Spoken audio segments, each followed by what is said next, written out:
સુરતના ઉધના સ્ટેશન ખાતે જીઆરપી દ્વારા મુસ્લિમ સમાજ સામે કોમવાદી અને કટ્ટર માનસિકતા સાથે રાગદ્વેષ રાખી કામગીરી કરાતી હોવાનો આક્ષેપ સાથે જીઆરપીના પીઆઈને રજૂઆત કરાઈ હતી।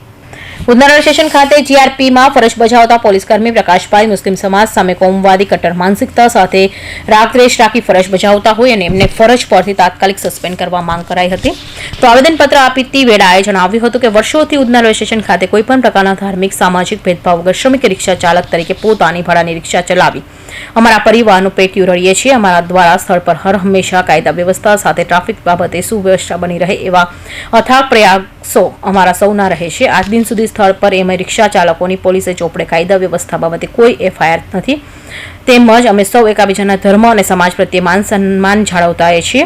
પરંતુ ગત તારીખ 9/12/2024ના સોમવારે રાત્રે સુમારે 10:30 કલાકે આસપાસના ઉધના રેલવે સ્ટેશન ખાતે જીઆરપી પોલીસ કર્મી પ્રકાશભાઈ ફરજ પર હતા કે નહીં તેઓ અમને જાણ નથી, પણ તેઓ હાજર હતા। તે સમયે મુંબઈથી આવતી ફ્લાઇંગ ટ્રેન પ્લેટફોર્મ પર આવતા શ્રમિક રિક્ષા ચાલકે આધેડ વયના એવા સલીમભાઈ શાહને જેઓ દાઢી રાખે છે, જ્યારે સ્ટેશનના કમ્પાઉન્ડ ફ્લાઇંગ રાણીના મુસાફરો માટે રિક્ષા બાબતે પૂછતાછ કરવા ગયા તે સમયે સ્થળ પર હાજર પોલીસકર્મી પ્રકાશભાઈ સલીમભાઈ શાહને અન્ય સાથી શ્રમિક રિક્ષા ચાલકોની ઉપસ્થિતિમાં સરાજાર અપશબ્દો કહ્યા, તેમજ આવા અપશબ્દો ઓછા લાગતા હોય એમ પ્રકાશભાઈએ સલીમભાઈને સીધા મુસ્લિમ સમાજ માટે પણ અપશબ્દો કહ્યા તથા બીજી વાર આવું કરે તો સલીમભાઈની દાઢી કાપવાની વાત કરીને પોતાના મુસ્લિમ વિરુદ્ધ કટ્ટર વિકૃત માનસિકતાનો પરિચય કરાવ્યો હતો, જેથી તેઓને તાત્કાલિક સસ્પેન્ડ કરવાની માંગ કરાઈ હતી।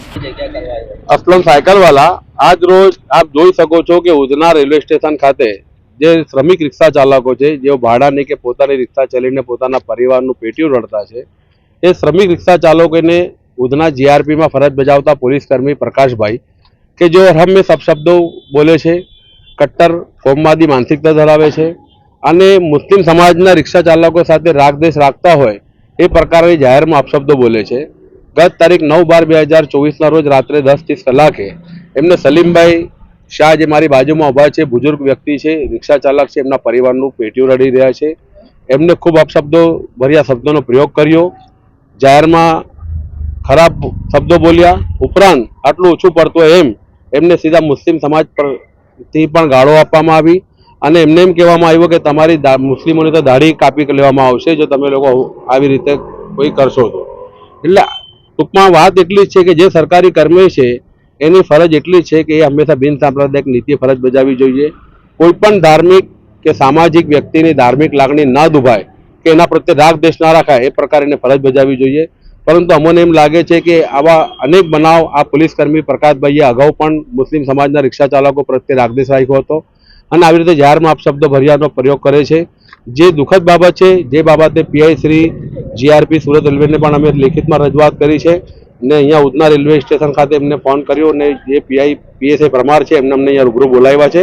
રજૂઆત એટલી છે કે આવા જે કટ્ટર કોમવાદી માનસિકતા ધરાવે છે આવા પોલીસકર્મીને તાત્કાલિક એની ફરજમાંથી સસ્પેન્ડ કરવામાં આવે અને ઉધના રેલવે સ્ટેશન ખાતેથી એની બદલી કરવામાં આવે એ માંગણી સાથે બધા રિક્ષા ચાલકો અહીંયા આવ્યા છે।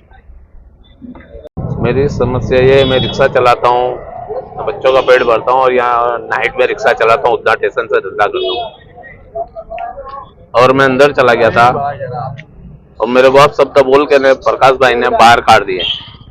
बाहर काटने के बाद मेरे को फिर अब शब्द वापरे मेरे साथ कि ये मियाँ भाइयों की तो दाढ़ी काट डालेंगे, ऐसा बोल के ना हमको बाहर निकाल दिया। फिर उसके ऊपर से अगर तो मुझे बोले, अगर कोई जवान इंसान को बोलते तो उनको अब शब्दों का जवाब मिल जाता, लेकिन मैं कुछ नहीं बोला, हट गया साइड पे।